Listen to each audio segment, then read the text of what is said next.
Diriwayatkan oleh Imam Ahmad bin Hanbal dalam musnadnya bahwa ada seorang laki-laki yang bernama Nuaiman. Ini Nuaiman, di kehidupan Rasul sallallahu alaihi wasallam ada orang yang seperti itu gitu. Orang yang sering minum minuman keras. Rasul sallallahu alaihi wasallam marah, murka. Rasulullah kalau yang berhubungan dengan Rasulullah tidak marah. Tapi kalau sudah berhubungan dengan agama, Rasul sallallahu alaihi wasallam adalah orang yang paling marah, orang yang paling istiqamah dalam kebenaran. Maka Rasulullah panggil Nuaiman, apa yang kau lakukan? Dia katakan, aku minum minuman keras ya Rasulullah. Rasulullah cambuk dia. Kemudian dia bertobat kepada Allah. Kemudian ketahuan lagi minum. Kemudian dicambuk lagi oleh Rasulullah SAW, sehingga sebagian sahabat memukul dia dengan pukulan yang banyak. Sehingga apa yang berlaku? Sebagian sahabat mengatakan, la'natullahi ala Nuaiman. Semoga Allah melaknat Nuaiman. Dia mempermainkan Rasulullah. Dia bilang sudah mau taubat tapi minum lagi. Dia bilang sudah mau taubat tapi minum lagi. Maka Rasulullah SAW mengatakan, la tal'anuh fa innahu yuhibbullah wa rasulah. Kata Rasulullah, jangan kamu laknat Nuaiman, karena dia itu cinta sama Allah, cinta sama Rasulnya. Dalam riwayat dia dicintai Allah dan dicintai oleh Rasulnya Muhammad sallallahu alaihi wasallam. Ibn Majah menceritakan bahwa Nuaiman ini pernah suatu waktu diajak oleh Sayyidina Abu Bakar pergi ke negeri Syam. Negeri Syam itu di mana? Seperti yang diceritakan tadi, antara daerah Suriah, Lebanon, Yordania, kemudian Palestina. Daerah seperti itu. Umumnya orang Quraisy pada masa itu mereka memiliki rihlah berdagang, membeli dagangan ke Syam, kemudian dijual lagi di kota Makkah. Ketika itu Rasulullah SAW didatangi Abu Bakar. Sayyidina Abu Bakar mengatakan kepada Rasulullah, ya Rasulullah, saya mau izin ya Rasulullah. Mau apa? Saya mau ajak dua sahabat kamu ini ikut berdagang ya Rasulullah. Siapa? Kata Rasul? Nuaiman. Kata Rasulullah, Nuaiman kamu mau ajak? Mau ngapain? Biar seru-seruan aja ya Rasulullah. Kata Rasulullah, ya sudah, saya izinkan kamu bawa Nuaiman. Ketika itu Sayyidina Abu Bakar membawa Nuaiman sama satu sahabat namanya Suwaibid ibn Harmalah. Siapa namanya? Suwaibid ibn Harmalah. Ini sahabat Rasulullah SAW yang memiliki sifat yang berbeda-beda. Kalau Nuaiman ini aneh. Pernah Rasulullah SAW dibawain makanan banyak, dikasih Rasulullah, dikasih sahabat semua. Semuanya sudah makan, tiba-tiba si Nuaiman ini, sahabat Nabi Nuaiman mengatakan kepada Rasulullah, ya Rasulullah, ini yang penjualnya, tolong kau yang bayar ya Rasulullah. Makanan udah habis. Makanan udah habis. Rasulullah SAW bingung, saya yang bayar. Akhirnya Rasulullah katakan kepada sahabat, ayo keluarkan uang, kita patungan, kita bayar. Rasulullah aja dimainin, apalagi kita orang. Sallu ala Nabi Muhammad. Nuaiman diajak Sayyidina Abu Bakar. Kata Rasulullah SAW, benar kamu mau ajak Nuaiman? Iya ya Rasulullah. Diajaklah. Diceritakan dalam riwayat Ibn Majah, diceritakan juga dalam Syiar A'lam Nubala, diceritakan juga dalam musnadnya Imam Ahmad bin Hanbal, dalam riwayat Imam Ahmad bin Hanbal. Maka diceritakan Nuaiman diajak oleh Sayyidina Abu Bakar. Sesampainya di negeri Syam, semua dibagi tugas. Fulan bin Fulan kerjaannya ini, Fulan bin Fulan kerjaannya ini, semua memiliki kerjaan. Nuaiman tanya, wahai Abu Bakar, kerjaannya saya apa wahai Abu Bakar? Kata Sayyidina Abu Bakar, kamu mau ngapain terserah kamu wahai Nuaiman, yang penting kamu ikut saya kan. Kemudian satu di antara mereka namanya Suwaibid ibn Harmalah ditanya oleh Sayyidina Abu Bakar, wahai Suwaibid, kamu mau kerjaan apa? Kata Suwaibid, terserah kamu wahai Abu Bakar. Kata Sayyidina Abu Bakar, kamu menjaga makanan, karena saya tahu kamu ini adalah orang yang senantiasa menjaga amanah. Suwaibid ini kalau disuruh maju dia maju, disuruh mundur dia mundur, disuruh ke kanan dia ke kanan, disuruh ke kiri dia ke kiri. Orang yang ikut aja. Kalau Nuaiman beda, disuruh maju dia ke belakang, kasih sen kanan ke kiri belok. Nuaiman itu orang yang berbeda.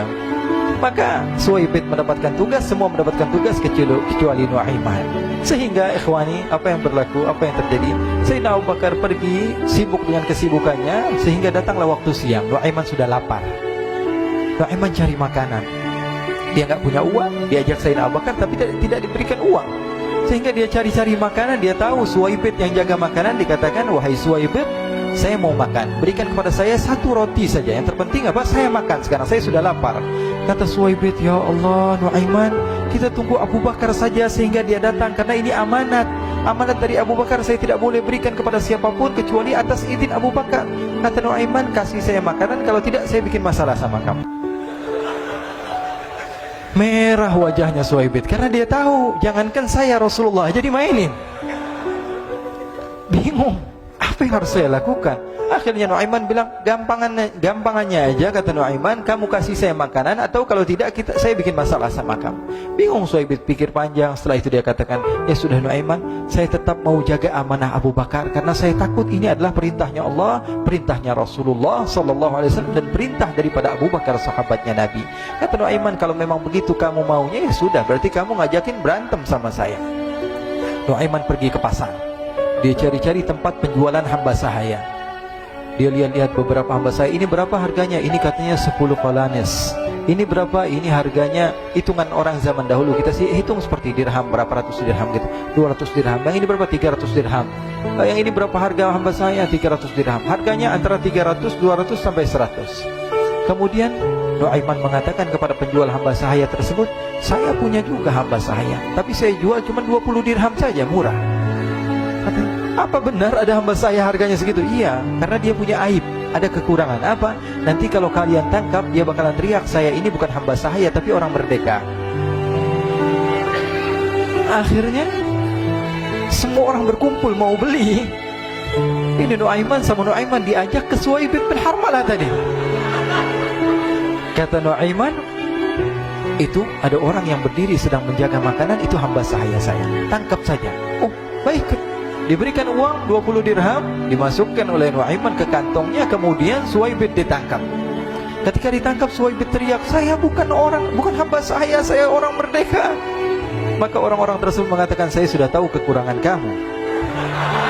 Ini memang kekurangan kamu, memang kamu, tapi saya tidak perlu dengan bacot kamu, yang penting kerjanya kamu gitu. Ya kan hamba saya untuk apa? Untuk kerja. Mau dia ngomong apa, mau ngomel, terserah, yang penting dia mau kerja. Akhirnya ditangkaplah Suhaib dan dijual di pasar. Nuaiman punya uang banyak ini. Dia beli makanan, dia beli minuman, dia beli hadiah buat Rasulullah. Dia beli macam-macam di negeri Syam ini. Waktu itu adalah superpower, adidaya Romawi. Pada masa itu semua barang mahal, tapi Nuaiman banyak uangnya. Dia belanja ini, belanja itu, sehingga Sayyidina Abu Bakar pun pulang. Ketika Sayyidina Abu Bakar pulang, Sayyidina Abu Bakar cari, mana ini Suhaib? Kita semua sudah lapar. Kata Nuaiman dengan mudahnya dia mengatakan, sudah saya jual wahai Abu Bakar. Maka Sayyidina Abu Bakar bertanya, apa yang kau lakukan wahai Nuaiman? Diceritakan oleh Nuaiman dengan jujur. Nuaiman ini orangnya apa adanya, tapi nyusahin. Saya jual. Akhirnya dibawa oleh Nuaiman, Sayyidina Abu Bakar pergi ke mana? Ke pasar. Lalu dibeli lagi oleh Sayyidina Abu Bakar As-Siddiq Suhaib, yang tadinya orang merdeka menjadi hamba sahaya sebentar, kemudian dibeli lagi oleh Sayyidina Abu Bakar. Pulang ke Madinah, kisah ini diceritakan di hadapan Rasulullah SAW. Maka perawi mengatakan, fadhahikan nabiyyu hatta badat nawajiduhu. Ketika diceritakan kisah Nuaiman tersebut dengan Suhaib, Rasulullah tertawa sejadi-jadinya, sehingga gigi geraham Rasulullah SAW nampak di wajah mata para sahabat. Sehingga perawi lain mengatakan, 1 tahun berlalu Rasulullah, setiap ada tamu yang datang pada Rasulullah akan ceritakan kisah Nuaiman menjual Suhaib tersebut. Jadi ada ikhwani, jangan kalian kira Rasulullah SAW itu hidup di satu masa sahabat-sahabatnya itu seperti ustaz-ustaz yang khusyuk, yang kayak Habib bin Anis ini banyak. Bahkan ikhwani, mungkin di akhir karena masanya sudah habis, pernah suatu waktu Rasulullah SAW didatangi asyraf, delegasi dari beberapa negara yang ingin mengenal apa itu agama Islam. Sehingga mereka datang ke rumah Rasulullah SAW membawa unta, kendaraan yang ketika itu kendaraan yang paling mahal mereka miliki. Itu untanya yang paling mewah. Diikat di depan rumah Rasulullah SAW. Tamunya pun masuk, duduk bersama Rasulullah SAW. Di depan rumah Rasulullah SAW ada beberapa sahabat. Ada Sayyiduna Hamzah. Kalian tahu Sayyidina Hamzah adalah orang yang pemberani. Ada Sayyiduna Umar. Kalian tahu Sayyidina Umar adalah orang yang pemberani. Ada Sayyiduna Ali bin Abi Thalib.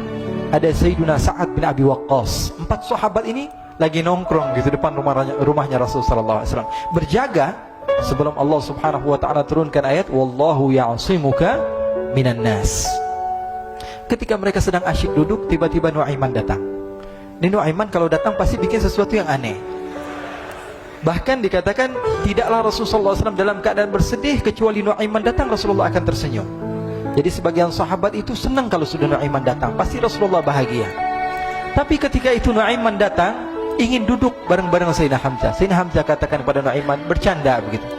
Nuaiman, kamu lihat unta orang datang dari luar Arab ini. Lihat, kata Nuaiman, ini besar banget, ini badannya besar gitu. Dagingnya pasti banyak. Iya nih, kalau kita sate enak nih ntar malam. Kata Nuaiman. Kata Sayyidina Hamzah, apakah kamu berani? Kata Nuaiman, saya berani aja asal kalian gak bilang sama Rasulullah. Kata Sayyidina Hamzah, benar wahai Nuaiman, benar kan? Akhirnya Sayyidina Hamzah lupa masalah itu, cuma bercanda-bercanda saja. Sayyidina Hamzah lagi asik sama Sayyidina Umar, Sayyidina Ali. Tiba-tiba apa? Ternyata ketika dia melihat unta tersebut sudah pisah antara kepala sama badannya. Nuaiman mengatakan, wahai Hamzah, ini unta saya sudah potong, saya mau pergi sebentar. Kalau Rasulullah cari saya, tolong jangan beritahu di mana saya. Nanti kalau keadaan sudah aman, mari kita nyate bareng-bareng. Ini ada yang seperti itu di zaman Rasulullah SAW. Maka dia pun berlari dan berlari mencari satu tempat supaya Rasulullah SAW dia selamat daripada Rasulullah SAW. Sehingga Sayyidina Hamzah bingung, ini kalau Rasulullah keluar gimana? Ada Hamzah Asadullah, ada Ali bin Abi Thalib, ada Umar, gak bisa jaga kendaraannya, tamunya Rasulullah sallallahu alaihi wasallam. Akhirnya benar apa yang terjadi, ikhwani. Rasul sallallahu alaihi wasallam tamunya mau pulang. Ketika dia buka pintu tamu melihat apa? Untanya sudah begitu. Mereka teriak, "Wa naqatah, unta kami wahai Muhammad. Baru mau kenal Islam, unta kami, kendaraan kami sudah dibuang." Rasulullah SAW lihat Sayyidina Hamzah, lihat Sayyidina Ali. Mereka nggak bisa ngomong, mereka hanya bilang apa? Nuaiman ya Rasulullah. Rasulullah perintahkan Sayyidina Umar, wahai Umar, sekarang kamu ambil uang, kemudian kamu gantikan, kemudian kamu berikan 2 kali lipat daripada harta unta ini, sehingga apa? Agama Islam tidak didengar dengan sesuatu yang tidak baik di luar sana. Akhirnya diberikan harta, diberikan unta yang baru dan diberikan harta yang lebih untuk orang tersebut, sehingga orang tersebut tidak menjelek-jelekan agama Islam. Kata Rasulullah SAW, dan sekarang waktunya kita balas dendam sama Nuaiman. Nuaiman ternyata berlari tempat yang jauh sampai hampir keluar dari kota Madinah. Dia dapatkan seorang sahabat Nabi yang hadir juga dalam peperangan Badar, namanya Al-Miqdad bin Al-Aswad. Siapa namanya? Al-Miqdad bin Al-Aswad ketika itu sedang menggali sumur. Ketika sedang menggali sumur, Nuaiman datang. Nuaiman katakan kepada Miqdad, wahai Miqdad, wahai sahabat Rasul, kamu orang yang hadir dalam peperangan Badar, kamu adalah orang yang hebat. Dipuji-puji sama Nuaiman. Ada maunya ini. Akhirnya dia bilang, wahai Miqdad, tolong saya. Kenapa wahai Nuaiman, kamu ini kekasihnya Rasulullah, orang yang disayang sama Rasulullah. Kenapa? Saya ini sedang dikejar-kejar orang jahat. Tolong selamatkan saya pengen masuk ke dalam sumur, boleh atau tidak? Kata Miqdad, siapa yang mengejar kamu? Pokoknya saya dikejar sama orang-orang. Kamu mau atau tidak selamatkan saya? Ya sudah, selagi kamu itu adalah sahabat Nabi, silahkan kamu masuk. Masuk akhirnya Nuaiman ke dalam sumur tersebut. Lalu Nuaiman mengatakan, wahai Miqdad, dia keluar lagi. Nanti kalau ada yang cari saya, tolong jangan beritahu saya di dalam sumur ya. Kata Miqdad, baiklah. Kata Nuaiman, siapapun yang bertanya tentang saya, kamu tidak akan kasih tahu? Iya, kata. Walaupun Rasulullah yang tanya saya? Katanya, enggak mungkin Rasulullah datang ke tempat sejauh ini. Iya, walaupun Rasulullah. Akhirnya masuk Nuaiman. Setelah beberapa menit Rasulullah dan rombongan benar datang. Miqdad bingung ini. Ini kenapa Rasulullah datang ke RW kami ini?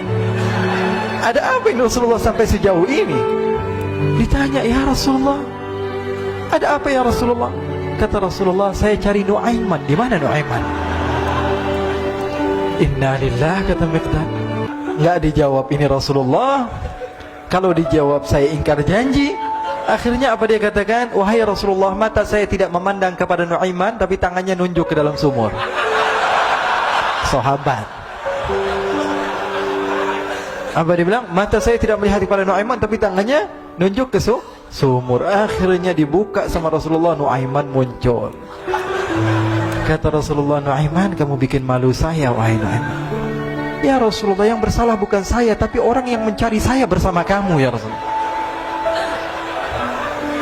Akhirnya Rasulullah nengok, siapa? Ternyata Nuaiman sudah lari kabur.